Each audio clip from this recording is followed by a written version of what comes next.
Donc dans le code legacy, ce qui va évidemment vous agacer tout particulièrement, c'est cette dette technique. La dette technique, qu'est-ce qui vous permet de l'identifier dans du code? Nous allons d'abord définir la dette technique, nous allons donner une définition claire de la dette technique. Ensuite, nous allons parler des signaux de dette technique. Qu'est-ce qui vous permet de détecter que finalement ce code que vous avez sous les yeux présente une dette? Et nous allons parler des conséquences de la présence de cette dette technique dans votre application.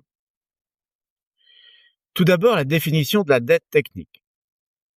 La dette technique, ça se présente comme un compromis ou un ensemble de compromis faits pour aller plus vite. La dette technique, typiquement, elle est contractée, puisqu'on contracte des dettes, elle est contractée, alors soit consciemment, soit inconsciemment, lorsque les développeurs vont prendre des raccourcis pour respecter des délais un peu serrés, pour répondre à des exigences qui changent, ou bien simplement parce qu'il manque de connaissances, ou d'expérience, bien sûr. Donc typiquement, tous les raccourcis qui vont être pris vont inclure l'écriture de code sans doute non optimisée, on va omettre les tests unitaires, ou on va de façon générale ignorer les meilleures pratiques de conception.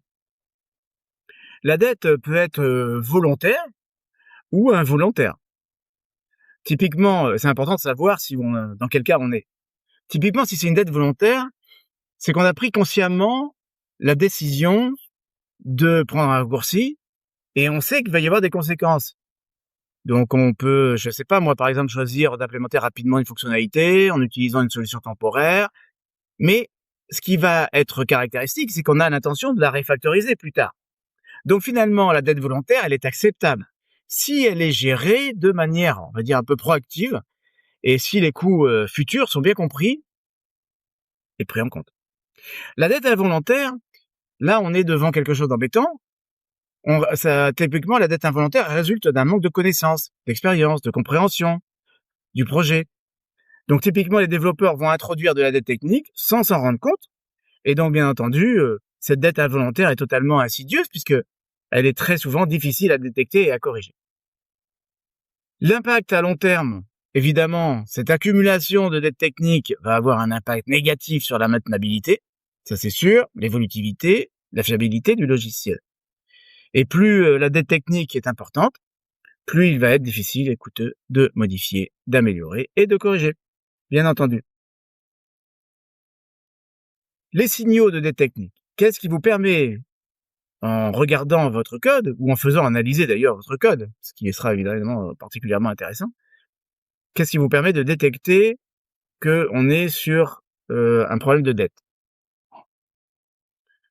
Donc typiquement, ici, vous avez un code qui est mal écrit,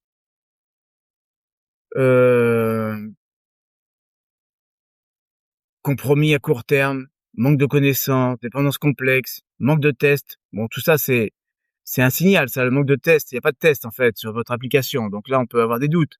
Des dépendances qui sont un peu complexes. Des choix un petit peu faciles pour accélérer la livraison. Des bonnes pratiques qui sont pas mises en place. Et puis, bien sûr, l'absence de tests unitaires qui va rendre le code un peu fragile. Donc après, les signaux sont assez connus, hein. Nous avons le code dupliqué, typiquement, hein, un code dupliqué, des fonctions très longues, dépendances complexes, bien sûr, des commentaires qui sont obsolètes, des conventions de codage pas respectées ou changeantes, d'ailleurs, en fonction des fichiers. Dans certains projets, on reconnaît le style, on reconnaît la personne, parce que chaque personne a un style qu'il ou elle applique de façon très variable. Difficulté à comprendre le code, dans la mesure où on a du mal à comprendre le code, c'est aussi que on est devant quelque chose d'un peu compliqué et on est devant de la dette en fait. Donc les signaux de dette technique sont assez nombreux. On peut donc imaginer les analyser de façon automatique. Conséquences de la présence de cette dette. Typiquement, vous avez 3 grandes conséquences. Bon, d'abord, vous avez un temps de développement qui va être rallongé, forcément. Hein, le développement est beaucoup plus lent, hein. Donc typiquement, on accumule de la dette technique, donc ça ralentit forcément le développement des nouvelles fonctionnalités.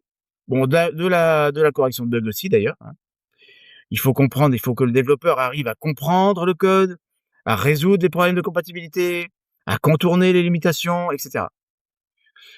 Au niveau donc des risques, évidemment, vous avez beaucoup plus de bugs introduits. Forcément, hein, la dette technique augmente le risque d'introduire des bugs dans le code. Alors, il y a des blagues et des statistiques qui tournent autour du nombre de bugs qu'un développeur ajoute lorsqu'il ajoute une ligne de code. Mais là, forcément, plus votre code est complexe et plus vous avez de chances d'en rajouter. Donc, typiquement, un code mal conçu, mal testé, hein, est susceptible de contenir des erreurs, évidemment.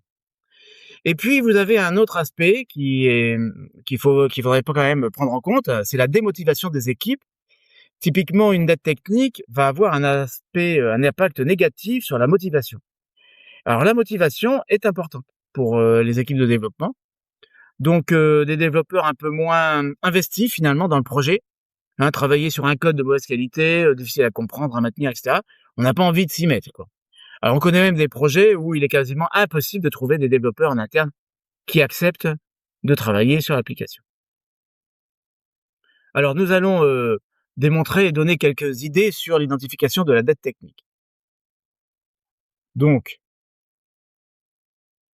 donnons quelques indications. Par exemple, je vois ce genre de choses. Donc ça, là, je suis devant quoi? Je suis devant un code critique sans aucune sécurité, hein, pas de test, pas de monitoring, etc. Donc, vu le message, ce qu'on comprend, c'est qu'il y a une certaine peur du développeur à intervenir sur ce code. Et donc, typiquement, là, on est sur une espèce de fichier intouchable, donc extrêmement embêtant pour la suite des événements. Ensuite, nous avons ce genre de montage. Alors, je vais le mettre après. Petit exemple de code.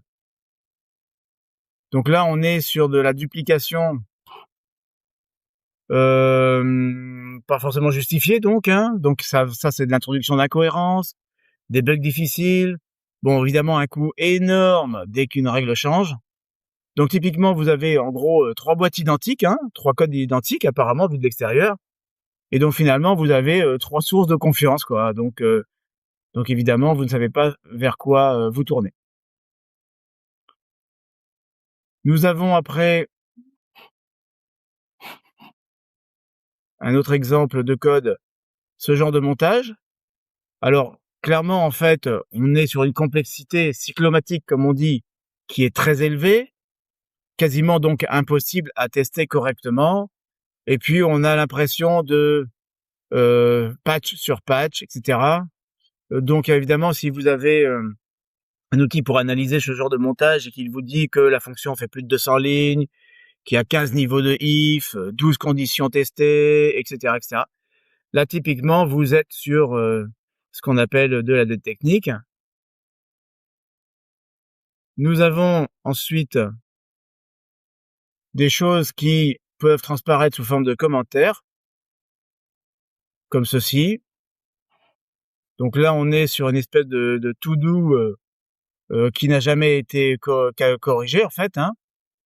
Donc là, on est sur des dettes qui s'accumulent, hein, on est sur de l'archéologie. Bon, à la rigueur, vous allez me dire, ben au moins là, la dette, elle est claire, elle est annoncée. Vous avez ensuite ce genre de code. Donc là, on a un contrat, alors comment on peut appeler ça, une espèce de contrat implicite qui est pas très clair, avec une valeur magique. Bon, bien sûr, la documentation est inexistante. Donc là, en fait, ce qui est marrant, c'est que, enfin marrant, plus ou moins, finalement, quand on est confronté à ce code-là, c'est dans le commentaire, en fait, on voit que la personne qui intervient sur ce code ne comprend pas le chiffre, en fait, le 7, on ne sait pas du tout d'où ça peut venir. Donc alors vous pouvez rajouter après sur les identifications de dettes, évidemment, les problèmes d'architecture spaghetti, hein, logiciel spaghetti avec des dépendants de tous les sens. Et vous pouvez aussi tout simplement donc les tests, l'absence de tests, des tests qui n'existent pas ou qui n'existent que très très peu. Souvent dans les équipes, on me dit que les tests unitaires existent, par exemple, mais quand je constate le code, quand je regarde le code, je découvre que malheureusement, ils ne sont pas aussi présents que annoncés.